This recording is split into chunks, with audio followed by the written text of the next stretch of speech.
மாட்டுக்காரர் மாட்டு கயிறு போடு. மாட்டுக்கார கயிறு போடுப்பா. மாடுக்கு பரிசு இல்ல, யாரும் பிடிக்க வேணாம். மாட்டுக்கார கயிறு போடு. மாட்டு கயிறு போடுப்பா தம்பி. மாட்டுக்காரு கயிறு போடுவான். ஏய் மாட்டுக்கார கயிறு போடியா தம்பி. டேய் கயிறு போடுறா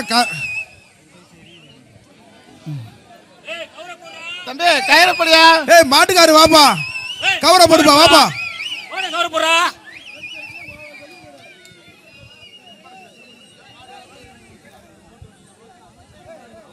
தம்பி மாட்டு கயிறு போடுங்க தம்பி. ஏடா தெரிச்சு ஓடுற?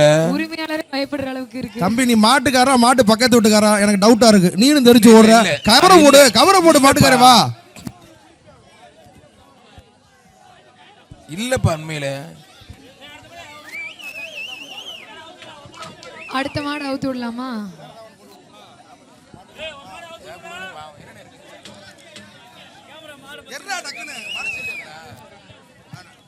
அண்ணே அங்கேயும் வாங்கிக்கோங்க. இங்க ட்ரெஸ்ஸிங் டேபிள் இருக்கு, வாங்க. சைக்கிள் இல்ல, ட்ரெஸ்ஸிங் டேபிள் எடுத்து வாங்கிக்கோங்க. மாட்டு ஓனருக்கு ட்ரெஸ்ஸிங் டேபிள் இருக்கு, இங்க இருக்கு. அங்கேயும் 2 தர சொல்றேன், வாங்கிக்கணும். இல்லாத பொருளை கேட்டேன்னா எப்படியா கொடுக்குறது? அண்ணே இந்த மாட்டை புடிச்சு போனே ட்ரெஸ்ஸிங் டேபிள். மாட்டை புடிச்சா ட்ரெஸ்ஸிங் டேபிள். மாட்டை கவரை போட்டு இழுத்துட்டு போனே. கவரை போட்டு இழுத்துட்டு போனே. அதையும் கொடுத்துருங்க. அதான் அண்டா கொடுத்துருங்க. ட்ரெஸ்ஸிங் டேபிள் ஒன்று கொடுத்துருங்க. ட்ரெஸ்ஸிங் டேபிள் மாட்டு ஓனர் கொடுத்துருவான். கவரை இழுத்துட்டு போடு. மாட்டுக்காரனே கீழ இறங்கி போடுனே கவரா.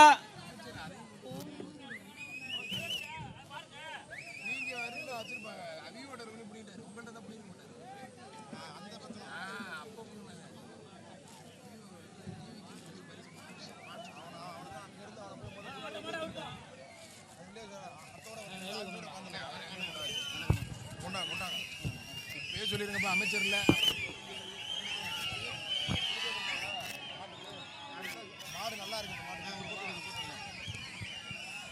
சிங்கப்பூர் லீக் அவென்யூ சார்பாக தங்க நாணயம் இந்த மாட்டுக்கு. எங்க ட்ரோன் கொஞ்சம் கொம்புக்கு பக்கத்துல கொண்டு போங்க. ட்ரோனை வந்து முன்னாடி கொண்டு போங்க பாப்போம். நாணயம் ட்ரோன் அப்படியே கொஞ்சம் இறக்குங்க பாப்போம். ட்ரோனுக்கு மாட்டுக்கு சண்டை. இத உலகமே வேடிக்கை பார்க்குதுன்னு பிரேக்கிங் நியூஸ் போடுங்க சார். அண்ணே ட்ரோன் தைரியமான ஆள்னா கொஞ்சம் நேரா மாட்டுக்கு பக்கத்துல கொண்டு போனேன். கொஞ்சம் முன்னாடி லைட்டா இறக்குனேன் பாப்போம். சுக்குனரா தெரிச்சு மாடு பின்னாடி இருக்கு. மாட்டுக்காரு மாட்டு கயிறை போடுப்பா. சிங்கப்பூர் லீக் அவென்யூ வழங்கும் சார்பாக தங்க நாணயம்